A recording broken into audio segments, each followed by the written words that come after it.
Hello দোস্ত, আজকের আমার এই গল্পে আপনাদের স্বাগতম।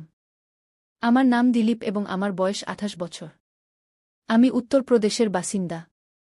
এই গল্পটি আমার এবং আমার শাশুড়ির, যা একটি সত্য ঘটনার উপর ভিত্তি করে। দোস্ত, গল্পের শেষ পর্যন্ত থাকুন এবং চ্যানেলে নতুন হলে অবশ্যই সাবস্ক্রাইব করুন, যাতে আপনাদের ভালোবাসা এবং সমর্থন আমার কাছে এভাবেই পৌঁছায়। দোস্ত, এই ঘটনা ২২ সালের। একদিন আমি এবং আমার স্ত্রী কবিতা বাড়িতে একা ছিলাম। আমরা দুজনেই আমাদের কাজ করছিলাম, তখনই আমি দেখলাম ঘরের দরজায় আমার শাশুড়ি দাঁড়িয়ে আছেন। আমি বাইরের দরজা লক করে রেখেছিলাম, তাই শয়নকক্ষের দরজা খোলাই ছিল। কিন্তু শাশুড়ি মায়ের কাছে আমাদের ফ্ল্যাটের একটি চাবি ছিল, সম্ভবত সেটি দিয়েই তিনি ভিতরে চলে এসেছিলেন। আমি শাশুড়ি মাকে দেখে থমকে গেলাম, কিন্তু তিনি আমার দিকে তাকিয়ে চলে গেলেন। তিনি বাইরে গিয়ে আবার দরজার বেল বাজালেন, তখন আমি দ্রুত বাইরের দরজা খুলতে গেলাম। আমি দরজা খুলতেই শাশুড়িমা দরজায় দাঁড়িয়েছিলেন, তার মুখে হাসি ছিল। আমি আমার স্ত্রীকে ডেকে বললাম, কবিতা, মাম্মি এসেছেন কি? তখন কবিতা বলল, আসছি, ৫ মিনিট অপেক্ষা করো। ৫ মিনিট পরে তিনি গাউন পরে বাইরে এলেন। তিনি আসতেই মা ও বউ গলা জড়িয়ে ধরলেন। তখন দুপুর ৩টায় বাজে। কবিতা বলল, মাম্মি, চা বানিয়ে দেব? শাশুড়িমা হাসি মুখে বললেন, ঠিক আছে। তিনি রান্নাঘরে গিয়ে দেখলেন সেখানে দুধ নেই। আমি বাইরে দুধ আনতে যাচ্ছিলাম, তখন কবিতা বলল, আমি নিজেই যাচ্ছি, দোকানের আঙ্কেলের সাথে কিছু পুরানো হিসেব মেটাতে হবে। কি এ বলে কবিতা বাইরে চলে গেলেন। আমি এবং শাশুড়িমা বাড়িতে একা রইলাম। আমি তার দিকে তাকাতে পারছিলাম না। তখন তিনি বললেন, দুঃখিত, আমার এভাবে হঠাৎ আসা উচিত হয়নি। আমি বললাম, কোনো সমস্যা নেই মাম্মি, এটা তো আপনারই বাড়ি। তিনি হালকা হেসে বললেন, লজ্জা পেজো না। আমি কবিতাকে কিছু বলবো না।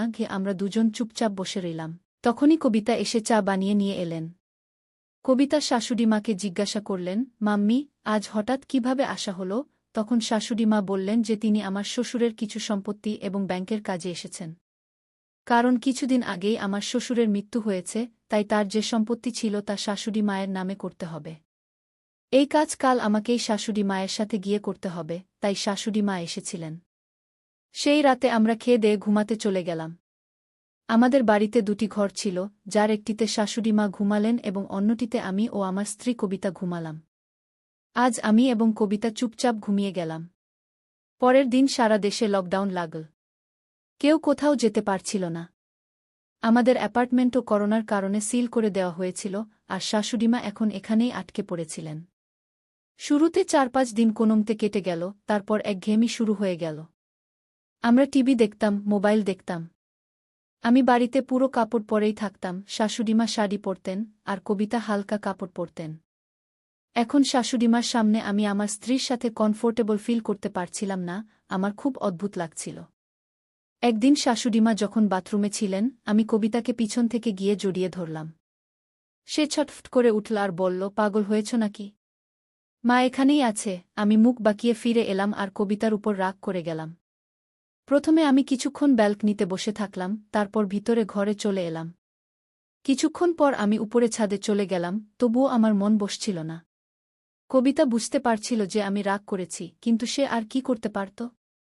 পরের দিন সকাল ১০টায় আমি গোসল করে এসে দেখলাম আমার একটি লোয়ার পাওয়া যাচ্ছে না। আমি কবিতাকে অনেক ডাকলাম, কিন্তু সে আসল না। তখন আমি তোয়ালে জড়িয়েই বাইরে এলাম আর শাশুড়িমার সামনেই কবিতাকে কোলে তুলে নিয়ে বেডরুমে নিয়ে গেলাম। কবিতা চিৎকার করতে লাগল, এ কি বদমাইশি! তুমি কি করছ? পাগল হয়েছ নাকি? মা দেখছে, কিন্তু আমি তার একটি কথাও শুনলাম না। বেডরুমে নিয়ে গিয়ে আমি তাকে বললাম, তোমার কানে যায় না? আমি কতক্ষণ থেকে ডাকছি। আমার লোয়ার পাওয়া যাচ্ছে না। তখন সে সরি বলল আর আলমারি থেকে আমার লোয়ার বের করে দিল। কিছুক্ষণ পর আমরা দুজনেই বাইরে এলাম, তখন শাশুড়িমা কিছুটা বিচলিত হয়ে টিভি দেখছিলেন। আমিও তার সামনে বসে টিভি দেখতে লাগলাম। তখনই আমার নজর শাশুড়িমার উপর পড়ল, তিনি আমার দিকে তাকিয়ে আস্তে আস্তে হাসছিলেন। এটা দেখে আমার অদ্ভুত লাগল। জানি না কিভাবে হঠাৎ আমি শাশুড়িমাকে জিজ্ঞেস করলাম, কেন মাম্মিজি, আমার ব্যাপারে কি ভাবছেন? তখনই কবিতা আমার পিছনে এসে বলল, এ কি বদমাইশি দিলীপ! তুমি আমার মায়ের সাথে এভাবে কথা বলছ। আমি তখন কথা পাল্টে বললাম, আরে মাম্মিজি, আমার মানে ছিল, দেখুন, আমার এত শক্তি আছে যে আমি আপনার মেয়েকে তুলে নিতে পারি। তারপর আমি বললাম, সরি মাম্মিজি, আমি নিজেকে সামলাতে পারিনি। তিনি হেসে বললেন, কোনো সমস্যা নেই, আমি পুরনো যুগের শাশুড়ি নই। কনভেন্টে ইংরেজি শিক্ষিকা ছিলাম, ফ্রান্স আর ডেনমার্কে থেকেছি। আমি জানি বাড়িতে এভাবে বোরিংভাবে থাকা যায় না গিয়ে। এবং এখন এই লকডাউন অন্তত 2 মাস থাকবে।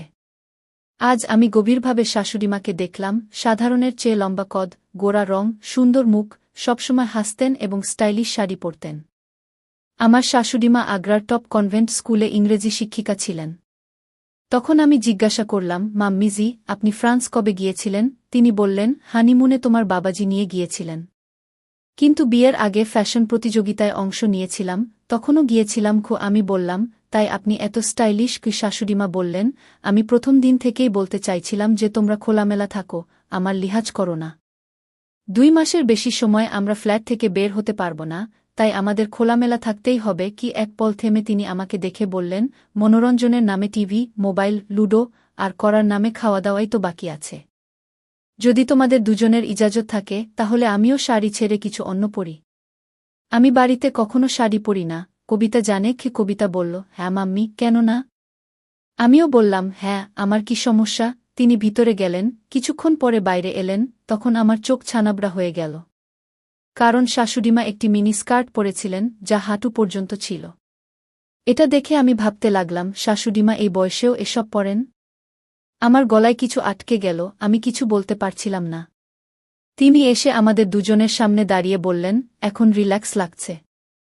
আমি শাড়ি পরতে পরতে ক্লান্ত হয়ে গিয়েছিলাম। কি তখন কবিতা বলল, মাম্মি বাড়িতে এই ড্রেসেই থাকে, কেউ এলে মাঝে মাঝে শাড়ি পরে। কি শাশুড়িমা হেসে বললেন, কি হলো, শখ হলো দামাজ্জি? আমি কিছু বললাম না। এখন আমাদের জীবন প্রতিদিন এমনই চলছিল। তখন হঠাৎ একদিন আমাদের বাড়িতে করোনা টিম এল। পুরো সোসাইটিতে কেস বাড়ছিল, তাই আমাদের চেকিং হলো এবং কবিতাকে করোনা পজিটিভ বলা হলো। আমাদের সোসাইটির বাইরেই একটি অস্থায়ী করোনা হাসপাতাল চালু করা হয়েছিল, তাই কবিতাকে সেখানে যেতে হলো। এখন বাড়িতে শুধু আমি এবং শাশুড়িমা ছিলাম। দুপুরে কবিতাকে সেখানে নিয়ে গিয়েছিলাম, তাই সন্ধ্যায় আমি বিচলিত হয়ে বসেছিলাম। শাশুড়িমা আমার জন্য কফি নিয়ে এসে বললেন, বিচলিত হবেন না, ডাক্তার বলেছেন লক্ষণ হালকা, শুধু 14 দিন রাখবেন, তারপর বাড়ি পাঠিয়ে দেবেন। তিনি তখনও শাড়িতে ছিলেন। আমরা রাত 8টায় ডিনার করলাম এবং তারপর আমি টিভি দেখতে শুরু করলাম। ঠিক তখনই শাশুড়িমা নাইটি পরিধান করে হল রুমে এলেন। তিনি আমার কাছ থেকে রিমোট নিয়ে একটি মুভি চালু করলেন। 10 মিনিট পরেই সেই ফিল্মে রোমাঞ্চকর দৃশ্য আসতে শুরু করল, যা দেখে আমি উঠে আমার রুমে চলে গেলাম, কারণ কবিতার কারণে আমার মুড খারাপ ছিল। আমি বুঝতেই পারিনি কখন ঘুমিয়ে পড়লাম। যখন সকালে আমি চোখ খুললাম, তখন দেখলাম শাশুড়িমা আমার বিছানায় ঘুমাচ্ছেন। এটি দেখে আমি হতবাক হয়ে গেলাম এবং ভাবতে শুরু করলাম যে শেষ পর্যন্ত শাশুড়িমা কখন এখানে এসে ঘুমালেন এবং কেন। এমন সময় শাশুড়িমাও তার চোখ খুললেন এবং বললেন, উঠে পড়ুন জামাইবাবু। আমি বললাম, মাম্মিজি, আপনি এখানে আমার বিছানায় কি করছেন? তিনি বললেন, বেটাজি, এখানে ঘুমানো আমার মজবুরি ছিল, কারণ আপনি সারারাত ঘুমের মধ্যে কবিতা কবিতা বলছিলেন, যার আওয়াজ আমার রুম পর্যন্ত পৌঁছাচ্ছিল। তাই মজবুর হয়ে আমাকে এখানে এসে ঘুমাতে হয়েছে। শেষ পর্যন্ত আপনি আমার মেয়ের স্বামী, আপনি তার কতটা খেয়াল রাখেন, তার চোখে কখনো অশ্রু পর্যন্ত আসতে দেন না। তাই আমি আপনার জন্য এতটুকু তো করতে পারি। যখন সে এখানে নেই, তখন আপনার খেয়াল রাখা আমার ফরজ হয়ে দাঁড়ায়। আমি আপনাকে এমন অবস্থায় দেখতে পারিনি, তাই আমার মেয়ের খাতিরে আমাকে এটি করতে হয়েছে। কি তার চেহারায় আপনত্বের ভাব স্পষ্ট ফুটে উঠছিল এবং তিনি খুবই খুশি লাগছিলেন। কিছুক্ষণ পর আমরা উঠলাম এবং গোসল সেরে আমার স্ত্রী কবিতার সাথে দেখা করতে চলে গেলাম।